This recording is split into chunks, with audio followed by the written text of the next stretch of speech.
Permettez les plus sages de l'Assemblée, les plus âgés, que je m'adresse aux plus jeunes, en particulier à tous ceux qui ont moins de 40 ans, peut-être un peu plus pour certains.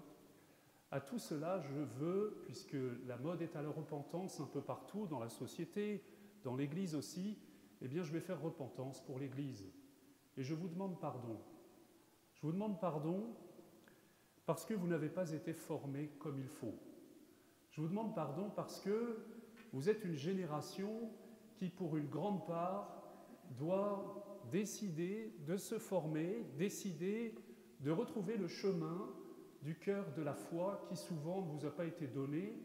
Je pourrais vous faire voter tous ceux qui ont eu un catéchisme coloriage. Vous voyez le catéchisme coloriage? Au terme du catéchisme, le diplôme du catéchisme en CM1, c'est qu'on a été capable de colorier l'ange Gabriel sans dépasser. Alors c'est intéressant parce qu'on le sait, je le sais, moi qui parle à des enfants, que c'est important de fixer leur attention et pourquoi pas de les faire dessiner et colorier. Encore faut-il que pendant qu'ils dessinent et colorient, ils entendent des choses, ils entendent des informations, ils s'instruisent, en un mot, qu'ils se forment. Le devoir dont Jésus parle et qui est un devoir très sérieux, c'est un discours que Jésus tient au début de l'évangile de Saint Luc, alors qu'il a réuni ses disciples autour de lui. Disciple, qu'est-ce que c'est qu'un disciple? C'est celui qui suit Jésus. Avant de partir pour faire sa vie, avant d'annoncer, avant de devenir apôtre, avant de décider ce qu'il veut faire, il prend le temps de se mettre à l'école de son maître. Le disciple n'est pas plus grand que son maître. Demandez à quelqu'un, demandez à un jeune qui voudrait faire du tennis, est-ce que tu veux que je te coach, que je te l'apprenne? S'il vous dit « je sais déjà tout parce que je l'ai vu à la télé », il n'ira pas très loin. Et une relation ne s'établira pas entre le maître et le disciple jusqu'à ce que le disciple sache jouer comme il doit le faire, c'est-à-dire d'une manière unique, et qu'il puisse exprimer son talent au maximum. Vous êtes victime d'un grand courant, vous savez, le courant pédagogiste qui a envahi toute la société de l'après-guerre, et en particulier après mai 68. Ce pédagogisme part du principe que l'enfant naît parfait. C'est une pensée qui descend de loin de Rousseau. Vous savez, l'enfant naît parfait, l'homme est parfait, c'est la société qui le pervertit. Eh bien, les gens qui l'ont dit, d'ailleurs, je crois que Rousseau ne s'est pas beaucoup occupé de tous ces enfants qu'il a mis à l'assistance publique. C'est toujours intéressant, les pédagogistes, de savoir, et ce serait bon de savoir s'ils ont un rapport réel à l'humanité parfois. Mais je vous le dis, l'enfant n'est pas bon naturellement. L'enfant doit être formé, formé dans son caractère, formé dans son intelligence. Qu'est-ce que c'est que se former? C'est d'abord prendre la forme du Christ. Le Christ est la forme de Dieu qui nous a été donnée. Lorsqu'il est venu sur terre, nous avons pu voir le visage de Dieu. C'est la forme concrète que Dieu donne à voir aux hommes. Et tout le travail de celui qui est baptisé et qui ensuite se laisse enseigner, c'est de laisser Jésus se former en lui. Alors il y a une éducation du cœur, bien sûr, une éducation profonde de la foi, de l'espérance, de l'amour. C'est une éducation du caractère. Dire à un enfant qu'il ne peut pas avoir tout de suite, c'est lui permettre d'entrer déjà dans une démarche qui se rapproche de la foi et de l'espérance. Je crois que des choses, j'espère que des choses, que des biens vont m'être donnés. Et je m'inscris dans cette attente. Il y a toute une éducation morale qui est essentielle. Mais il y a aussi une éducation qu'on a oubliée, c'est l'instruction tout simplement. Si j'ai la foi, eh bien je dois apprendre des vérités. Je dois apprendre des vérités sur la foi. Dieu est venu se révéler, le Fils bien-aimé du Père, Jésus, est la parole, le Verbe, c'est-à-dire la parole même que Dieu, le Père, adresse à l'humanité. Et cette parole, Saint Jean nous dit que c'est un logos, c'est un discours, c'est un enseignement. C'est très émouvant de voir que Jésus, dans l'évangile de Saint Luc en particulier, passe de longs moments à enseigner ses disciples. Et lorsqu'il les voit un jour affamés, avant la multiplication des pains, il lit dans leur cœur, dans leur intelligence, une soif, une faim d'être enseigné, une faim qu'on donne des réponses aux questions que l'homme se pose. une faim de nourriture spirituelle, intellectuelle. Et d'ailleurs, il est dit qu'il a le cœur retourné parce que toute cette assemblée, toute cette foule est comme des brebis sans berger, ou on pourrait dire des élèves en puissance, mais qui n'ont jamais rencontré de maître. Jésus est notre sauveur, mais il est d'abord notre maître, et dans la tradition juive, le disciple se met au pied de son maître.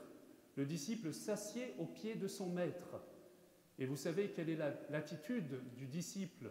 C'est d'abord de se taire pour écouter. Je dis aux enfants du catéchisme, vous avez 2 oreilles pour une bouche, c'est que vous devez écouter 2 fois plus que vous parlez. Eh bien, nous devons d'abord tendre l'oreille pour écouter notre maître qui nous parle d'un peu au-dessus de nous. Il se penche vers nous puisqu'il est venu sur terre, mais nous devons avoir cette attitude de nous mettre au pied du maître, comme Marie, vous savez, lorsque Jésus a été accueilli par Marthe et Marie, elle est assise au pied de son maître et elle ne se lasse pas de l'entendre parler. Et la grande difficulté, j'en parle d'autant plus que j'ai ce mal depuis 10 jours, priez pour moi s'il vous plaît, c'est quand on a le torticolis. En termes bibliques, tu as la nuque raide. Tu as la nuque raide alors parce que tu es enfermé sur toi-même, sur tes pensées, et il faudrait que ta nuque s'assouplisse pour que tu tendes l'oreille, pour que tu arrêtes de penser que tu vois tout, que tu sais tout par toi-même, que tu reconnaisses que tu ne sais pas. Et tu ne sais pas, tu as besoin de la foi pour les nuls. Tu as besoin du que sais-je. Tu as besoin de commencer par le b.a.-ba. Tu as besoin, en un mot, de te former. Tu as besoin d'assouplir ta nuque pour tendre l'oreille, obéir, audire, c'est écouter d'en dessous. Avoir cette humilité de savoir que j'ai besoin d'être enseigné. Eh bien, je crois que beaucoup d'entre vous, vous êtes victimes de ce pédagogisme ambiant, vous savez, tout ce baratin qu'on dit, l'enfant doit être le maître de son savoir, c'est lui qui doit diriger son savoir. Tais-toi, tu ne sais rien, tes maîtres le savent. Écoute un peu, et un jour tu pourras te diriger. Mais moi, j'ai plus envie de faire anglais. Ben, on en reparlera dans 5 ans, si tu vas aller en Angleterre. Donc, accepter que notre savoir se forme, que notre liberté aussi se forme. C'est parce qu'on m'a imposé certaines choses qu'un jour, je peux décider ce que je veux faire de cette liberté qu'on m'a donnée, dont on a fait le présent. Alors, chers amis, il s'agit de se former, et je crois qu'on doit le faire à tous les âges. Nous sommes disciples, nous sommes des enfants. Pensez à la parole de Jésus. Celui qui ne redevient pas comme un de ses enfants n'entrera pas dans le royaume de Dieu. Dès lors que nous nous considérons comme des adultes, que nous savons tout, alors nous ne pouvons plus nous laisser former. Nous devenons des aveugles qui prétendons nous guider nous-mêmes et parfois guider d'autres aveugles. Eh bien, le résultat, nous le connaissons, les 2 tombent dans le trou. Donc nous devons, avant de penser à guider les autres, nous laisser guider avec humilité. Je garde la mémoire des premières journées mondiales de la jeunesse de Benoît XVI. Vous savez que la Providence a voulu que quand Jean-Paul II est mort et que Benoît XVI a été élu, les premières journées mondiales de la jeunesse soient en Allemagne, à Cologne, c'est-à-dire dans la patrie de Benoît XVI. Et il a ajouté sa petite note. Il voulait que les célébrations ne soient pas que des célébrations festives, mais des célébrations qui soient l'occasion d'enseigner. Il y avait déjà un pas qui avait été fait quelques années avant à Paris. C'était le cardinal Lustiger qui avait dit « c'est bien de se réunir, c'est bien de faire la fête, c'est bien de chanter, c'est bien d'acclamer le pape, mais c'est mieux de se laisser former ». Et il avait proposé que pendant 1 semaine avant, dans toutes les églises, les évêques fassent leur travail, à savoir l'enseignement, qu'ils enseignent longuement jusqu'à ce que nous soyons rassasiés, et tellement rassasiés que nous ayons encore faim, parce que de nouvelles questions surgissent. Vous savez, la foi du charbonnier, j'y crois pas beaucoup. Le charbonnier, c'est celui qui croit sans se poser de questions. Eh bien, je vous signale que si vous avez la foi, il y aura beaucoup de questions qui se poseront. Une foi qui ne met pas en route votre intelligence, une foi qui ne souhaite pas approfondir les mystères, une foi qui ne se confronte pas aux 1000 doutes. Vous savez que le cardinal Newman disait « 1000 doutes ne font pas un manque de foi », parce qu'au contraire, ils nous poussent à approfondir cette merveille qu'est l'enseignement de l'Église. Alors il y avait déjà eu cette étape en 1997 lors des JMJ de Paris, mais Benoît XVI, lorsqu'il est arrivé, a ajouté son petit grain de sel, si j'ose dire, et dans le sac à dos du pèlerin de chacun, il a fait glisser un compendium du catéchisme de l'Église catholique. Et il l'a dit avec beaucoup de gentillesse, mais beaucoup de fermeté aussi. La mission que le pape vous donne, chers jeunes, c'est de vous former. Alors ouvrez-le. Ouvrez le catéchisme de l'Église catholique. Ouvrez deux choses. D'abord, la parole de Dieu. Est-ce que les catholiques lisent la parole de Dieu? Est-ce que les catholiques s'inscrivent dans des groupes où on approfondit la parole de Dieu? La parole de Dieu ne se lit pas seulement seule, elle doit se lire de sorte que nous nous enseignons les uns les autres. Je vous propose que pendant le temps du carême, comme résolution, vous vous donnez un solide programme de formation. Vous voyez un peu toutes les lacunes de votre formation catéchétique et vous prévoyez de l'approfondir. Il y a toutes sortes de merveilleuses formations qui sont offertes, même dans la paroisse, j'en parlerai à la fin de la messe. D'abord de lire la Bible, d'abord de se nourrir de cette bonne nourriture spirituelle. Quand Jésus multiplie les pains, saint Thomas d'Aquin nous dit que c'est d'abord le pain de la parole de Dieu. Nous l'entendrons dimanche prochain. Jésus le dit, l'homme ne se nourrit pas seulement de pain, mais de toute parole qui sort de la bouche de Dieu. Il ne s'agit pas simplement de l'entendre, il s'agit de la ruminer, de la manger, de s'en nourrir, qu'elle porte du fruit, comme l'arbre qui doit porter de bons fruits. Si l'arbre n'est pas arrosé, si l'arbre n'est pas irrigué, eh bien il ne portera jamais de bons fruits. Première chose, la parole de Dieu, tout découle de la parole de Dieu. Deuxième chose, l'enseignement de l'Église. L'Église est mère et maîtresse, mater et magistra, toute la tradition nous le dit. Si vous allez à Saint-Pierre de Rome, vous verrez que l'Église se présente à travers le magnifique bâtiment que le Bernin a construit, avec deux bras ouverts, même un utérus, un sein maternel. L'Église est mère, une mère qui ouvre les bras avec tendresse à ses enfants. Mais il y a aussi le dôme qu'on doit à Michel-Ange. Ce dôme, eh bien, c'est l'aspect d'enseignement. Elle est maîtresse, elle vient pour nous enseigner. Est-ce que nous acceptons, comme des enfants, de nous lancer enseigner par elle? Et il y a ce qu'on appelle la tradition de l'Église. Vous voyez, la vérité sur Dieu nous vient à travers la parole de Dieu, et n'en déplaise à Luther, pas seulement la parole de Dieu, bien sûr la parole de Dieu qui est la première source, mais une parole de Dieu qui se dit à travers, d'une part, les Écritures, et d'autre part, toute la tradition de l'Église.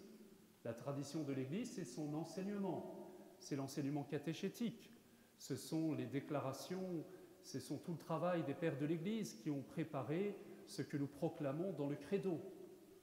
Et puis, ce sont aussi tous les travaux qui ont été faits par la suite. C'est aussi la tradition des saints qui nous ont enseigné sur ce qu'ils vivaient profondément. Alors, il y a un saint de l'intelligence, saint Thomas d'Aquin, par exemple, la somme théologique, mais il y a des saints de la vie mystique, des docteurs de la vie mystique. Chers amis, nous devons ouvrir ces livres. Nous devrons ouvrir le catéchisme de l'Église catholique. Est-ce que vous avez tous, chez vous, sur vos tables de chevet, le catéchisme de l'Église catholique? Oui? Quel enthousiasme! Alors ceux qui l'ont, les 10 personnes qui l'ont dans cette assemblée, est-ce qu'il est sorti de son plastique? N'ayez pas peur de l'abîmer. Il sent bon le neuf, c'est très agréable un livre qui sent bon le neuf. Mais je vous signale qu'il est fait pour être annoté, il est fait pour être stabilo-bossé. Votre Bible doit être baignée de vos larmes, soulignée en rouge, en jaune, en bleu, avec les codes couleurs, avec tout cela. Vous devez vous plonger dedans comme un gamin se plonge dans Harry Potter, comme un gamin dévore un livre, une œuvre, qui tout d'un coup lui ouvre toutes sortes de choses, lui ouvre son cœur, lui ouvre sa sensibilité, lui fait découvrir des choses que rien ne lui avait fait découvrir avant, et ouvre son intelligence. Il faut nous plonger dedans. Donc la Bible dans une main, le catéchisme dans l'autre main. Alors il y a la version abrégée, c'est l'abrégé du catéchisme de l'Église catholique. C'est beaucoup moins joli dans une bibliothèque. Moi je vous conseille, j'ai le catéchisme avec une belle reliure, j'en suis très fier. Et je culpabilise quand je ne l'ai pas ouvert depuis longtemps. Mais il y a aussi la version abrégée. Je me souviens quand j'étais aumônier de Stanislas, pour tous les prépas, on avait fait mettre, parce que ça s'ennuie un prépa, faire des maths toute la journée, on peut leur offrir une distraction. Et ils avaient les évangiles, ils avaient les psaumes et ils avaient le catéchisme de l'Église catholique. Eh bien, je vous étonnerais si je vous disais que tant de garçons, tant de jeunes filles l'ont découvert et venaient me déranger à toute heure du jour et de la nuit, justement parce que leur cœur avait été éveillé, leur curiosité avait été éveillée par tel ou tel article. C'est tellement bien fait. Vous savez, on doit s'émerveiller du travail que l'Église a fait. Le catéchisme actuel, il est le fruit d'un grand travail qu'a lancé Jean-Paul II. Jean-Paul II constate ce que je viens de vous dire. Il réunit les jeunes autour de lui lors des Journées mondiales de la jeunesse et il constate que tous ces jeunes ont soif de savoir, qu'on les a privés. Il y a une génération, que voulez-vous, une génération qui s'est promis tous les plaisirs, je lisais dans un journal, sauf un, celui de transmettre. Et cette génération, peut-être, je ne veux pas désigner des personnes, mais c'est un mouvement de pensée, c'est un état de fait dans notre société occidentale, elle a fermé le robinet du savoir, le robinet de l'intelligence, le robinet de la grâce. Et nous avons soif de revenir nous abreuver aux bonnes sources. Alors Jean-Paul II a lancé un immense travail, refaire un catéchisme magnifique qui soit comme la synthèse de toute la pensée de l'Église, de l'enseignement de l'Église, repris à nouveau frais, non pas changé. Il y avait eu le catéchisme du Concile de Trente qui était extraordinaire, mais le reprendre dans un langage peut-être plus abordable, plus contemporain, et peut-être aussi dans les catégories de la pensée actuelle, de la pensée moderne, en intégrant aussi tout ce que la vie des saints depuis 300 ans avait apporté. Cette grande synthèse, il y a une partie sur les 10 commandements, une partie sur les sacrements de l'Église, une partie sur le Notre Père qui détaille chacun des articles, chacune des phrases du Notre Père, et une grande originalité que je vous recommande, une merveille, toute une partie sur la prière de l'Église. Comment on prie? De quelle manière on prie? Qu'est-ce que la louange? Qu'est-ce que l'adoration? En esprit et en vérité? Qu'est-ce que la lectio divina, la méditation de la parole de Dieu? Et j'en passe et j'en passe. Chers amis, j'espère vous avoir donné un peu envie. Il y a même des versions en ligne. Il y a même des choses que vous pouvez entendre dans votre petite oreillette. Il y a même des choses que vous pouvez mettre dans le métro. Il y a même des formidables... Récemment, je voyais celui qui a monté l'application YouPray. Vous connaissez YouPray? C'est génial. Il y a des enseignements d'une richesse sur un petit calibre. Alors ça, c'est de la publicité gratuite. J'espère que ça va se savoir et que je toucherai un petit pourcentage. Mais c'est vrai que vous allez dans le métro, dans la bonne France républicaine et laïque, on peut mettre des affiches partout pour petits bambous, manuels ou manière de méditer. De méditer, en fait, comme on médite chez les bouddhistes. Ça ne gêne pas la France laïque.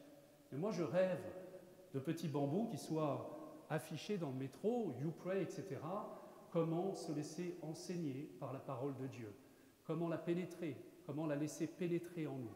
Comment la laisser nous former de l'intérieur? Comment apprendre? Ça s'apprend à prier. Alors, chers amis, le carême va commencer dans 3 jours. Il va falloir prendre des résolutions. Peut-être que nous pouvons noter une phrase. L'homme ne vit pas seulement de pain, mais de toute parole qui sort de la bouche de Dieu, de tout enseignement qui sort de la bouche de notre Mère, qui est l'Église, qui se penche vers nous pour nous aider à nous nourrir, à digérer, à assimiler la parole du Christ. Amen.